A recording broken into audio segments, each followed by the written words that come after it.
Outsider. Written by H.P. Lovecraft.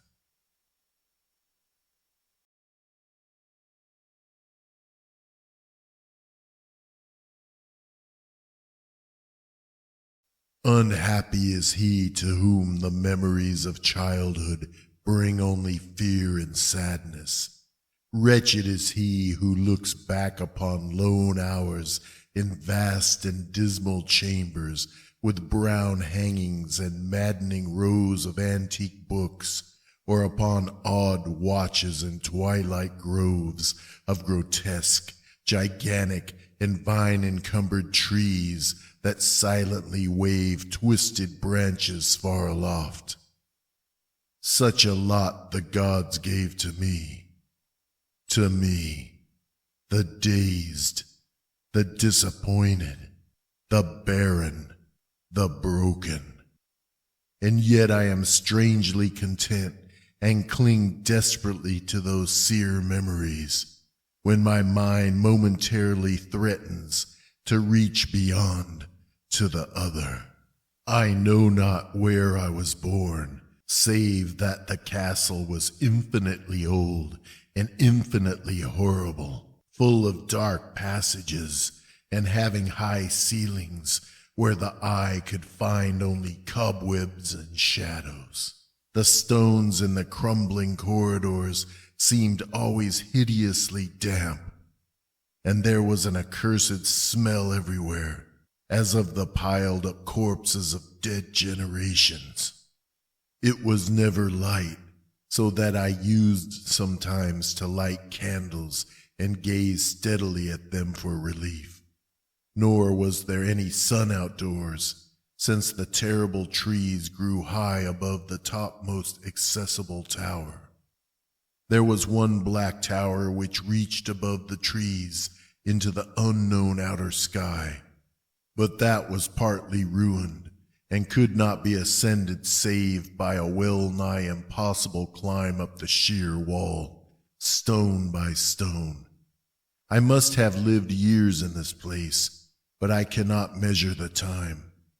Beings must have cared for my needs, yet I cannot recall any person except myself, or anything alive but the noiseless rats and bats and spiders. I think that whoever nursed me must have been shockingly aged, since my first conception of a living person was that of something mockingly like myself, yet distorted, shriveled, and decaying like the castle. To me, there was nothing grotesque in the bones and skeletons that strode some of the stone crypts deep down among the foundations. I fantastically associated these things with everyday events and thought them more natural than the colored pictures of living beings which I found in many of the moldy books. From such books I learned all that I know. No teacher urged or guided me, and I do not recall hearing any human voice in all those years, not even my own. For although I had read of speech, I had never thought to try to speak aloud. My aspect was a matter equally unthought of, for there were no mirrors in the castle, and I merely regarded myself by instinct as akin to the youthful figures I saw drawn and painted in the books. I felt conscious of youth because I remembered so little. Outside, across the putrid moat and under the dark mute trees, I would often lie and dream for hours about what I read in the books, and would longingly picture myself amidst gay crowds in the sunny world beyond the endless forests. Once I tried to escape from the forest, but as I went farther from the castle, the shade grew denser and the air more filled with brooding fear, so that I ran frantically back, lest I lose my way in a labyrinth of nighted silence. So through endless twilights I dreamed and waited, though I knew not what I waited for.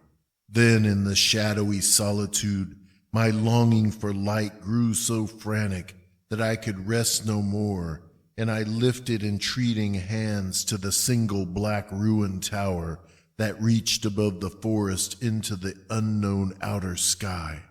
And at last I resolved to scale that tower, fall though I might, since it were better to glimpse the sky and perish than to live without ever beholding day.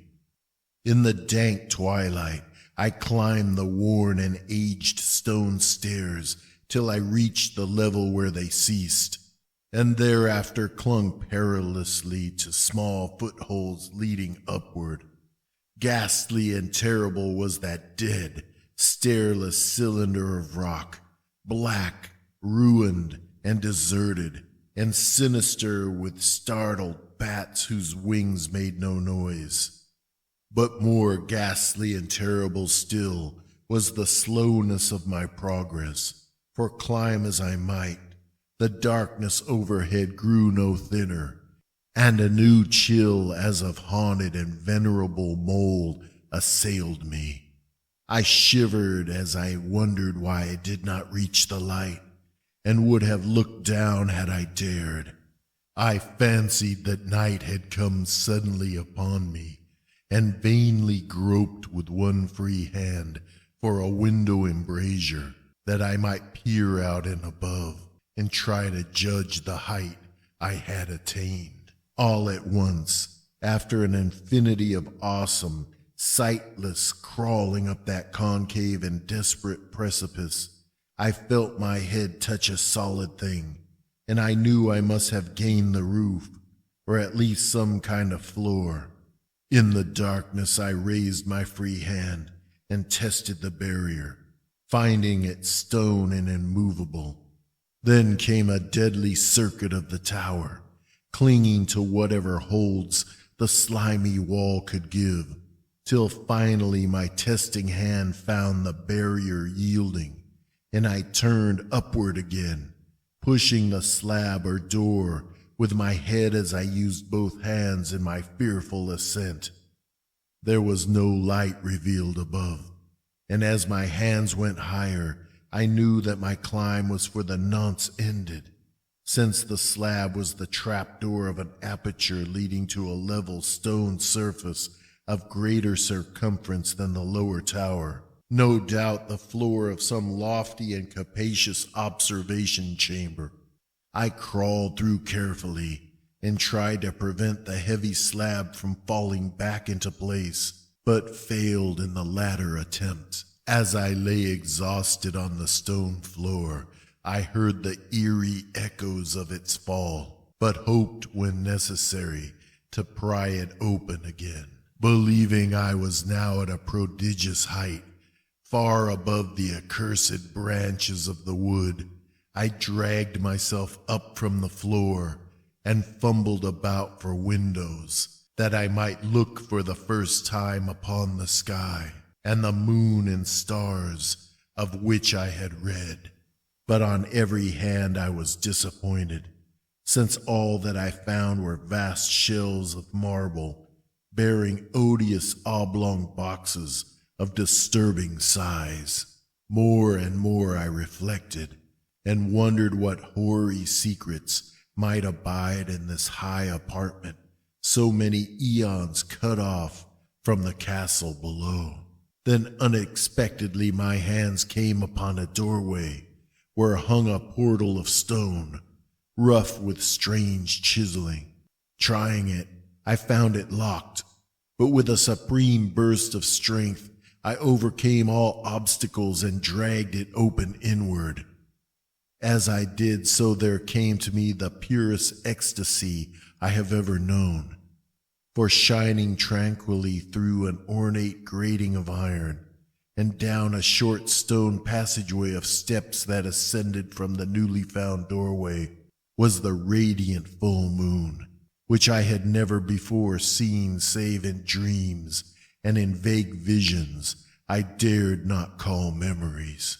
Fancying now that I had attained the very pinnacle of the castle, I commenced to rush up the few steps beyond the door.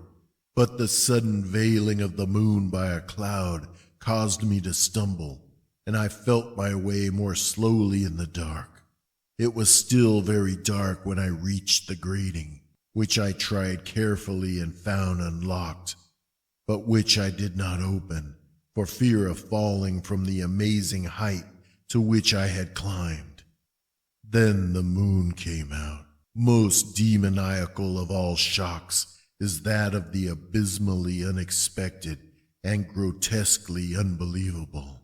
Nothing I had before undergone could compare in terror with what I now saw, with the bizarre marvels that sight implied. The sight itself was as simple as it was stupefying, for it was merely this. Instead of a dizzying prospect of treetops seen from a lofty eminence, there stretched around me, on a level through the grating, nothing less than the solid ground, decked and diversified by marble slabs and columns, and overshadowed by an ancient stone church, whose ruined spire gleamed spectrally in the moonlight. Half unconscious, I opened the grating and staggered out upon the white gravel path that stretched away in two directions. My mind, stunned and chaotic as it was, still held the frantic craving for light, and not even the fantastic wonder which had happened could stay my course. I neither knew nor cared whether my experience was insanity, dreaming, or magic, but was determined to gaze on brilliance and gaiety at any cost. I knew not who I was, or what I was, or what my surroundings might be, though as I continued to stumble along, I became conscious of a kind of fearsome latent memory that made my progress not wholly fortuitous. I passed under an arch out of that region of slabs and columns and wandered through the open country, sometimes following the visible road, but sometimes leaving it curiously to tread across meadows where only occasional ruins bespoke the ancient presence of a forgotten road. Once I swam across a swift river where crumbling, mossy masonry told of a bridge long vanished. Over 2 hours must have passed before I reached what seemed to be my goal, a venerable ivied castle in a thickly wooded park, maddeningly familiar, yet full of perplexing strangeness to me. I saw that the moat was filled in, and that some of the well-known towers were demolished, whilst new wings existed to confuse the beholder. But what I observed with chief interest and delight were the open windows, gorgeously ablaze with light and sending forth sound of the gayest revelry. Advancing to one of these, I looked in and saw an oddly dressed company indeed, making merry and speaking brightly to one another.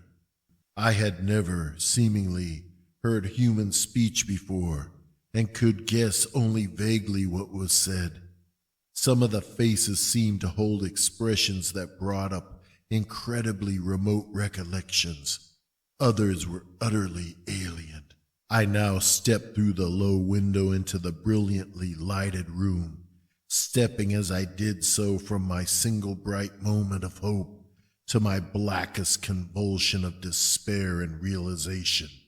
The nightmare was quick to come, for as I entered, there occurred immediately one of the most terrifying demonstrations I had ever conceived. Scarcely had I crossed the sill when there descended upon the whole company a sudden and unheralded fear of hideous intensity, distorting every face and evoking the most horrible screams from nearly every throat. Flight was universal, and in the clamor and panic, several fell in a swoon and were dragged away by their madly fleeing companions. Many covered their eyes with their hands and plunged blindly and awkwardly in their race to escape, overturning furniture and stumbling against the walls before they managed to reach one of the many doors. The cries were shocking, and as I stood in the brilliant apartment alone and dazed, listening to their vanishing echoes, I trembled at the thought of what might be lurking near me unseen. At a casual inspection, the room seemed deserted, but when I moved towards one of the alcoves, I thought I detected a presence there, a hint of motion beyond the golden arched doorway leading to another and somewhat similar room. As I approached the arch, I began to perceive the presence more clearly.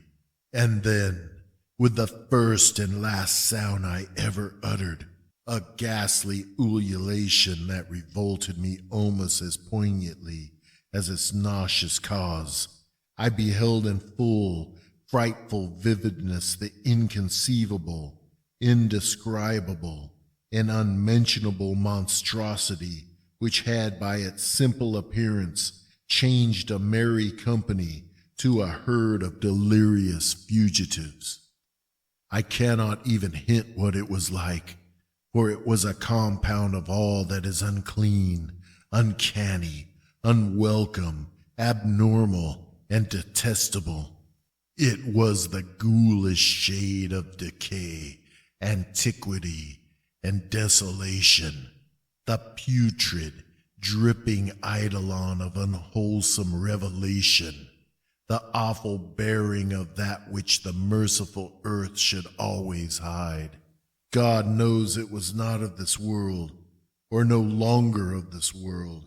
Yet to my horror, I saw in its eaten away and bone-revealing outlines a leering, abhorrent travesty on the human shape, and in its moldy, disintegrating apparel, an unspeakable quality that chilled me even more. I was almost paralyzed, but not too much so to make a feeble effort toward flight, a backward stumble which failed to break the spell in which the nameless, voiceless monster held me. My eyes, bewitched by the glassy orbs which stared loathsomely into them, refused to close, though they were mercifully blurred, and showed the terrible object but indistinctly after the first shock. I tried to raise my hand to shut out the sight, yet so stunned were my nerves that my arm could not fully obey my will. The attempt, however, was enough to disturb my balance, so that I had to stagger forward several steps to avoid falling. As I did so, I became suddenly and agonizingly aware of the nearness of the carrion thing, whose hideous hollow breathing I half fancied I could hear.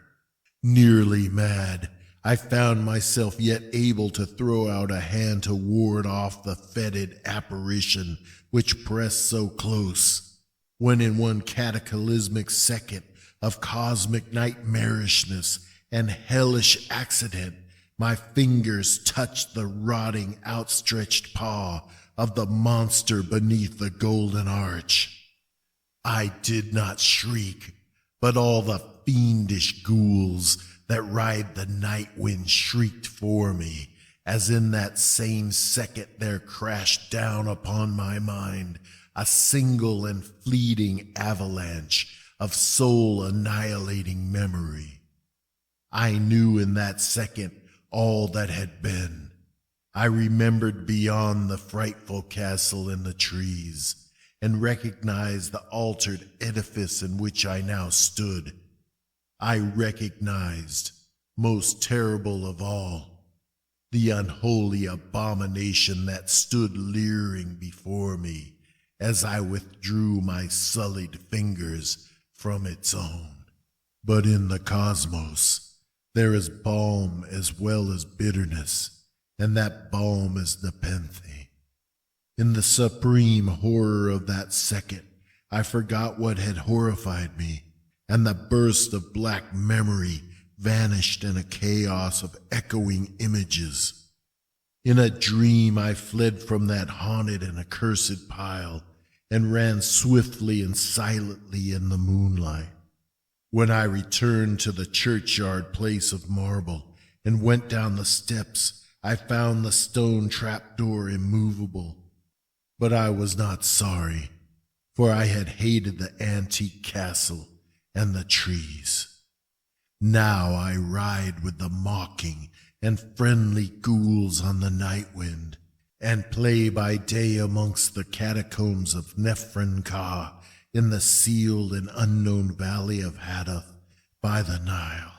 I know that light is not for me, save that of the moon over the rock tombs of Neb, nor any gaiety save the unnamed feasts of Nitocris beneath the great pyramid.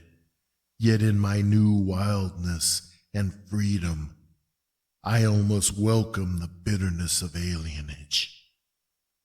For although Nepenthe has calmed me, I know always that I am an outsider, a stranger in this century, and among those who are still men.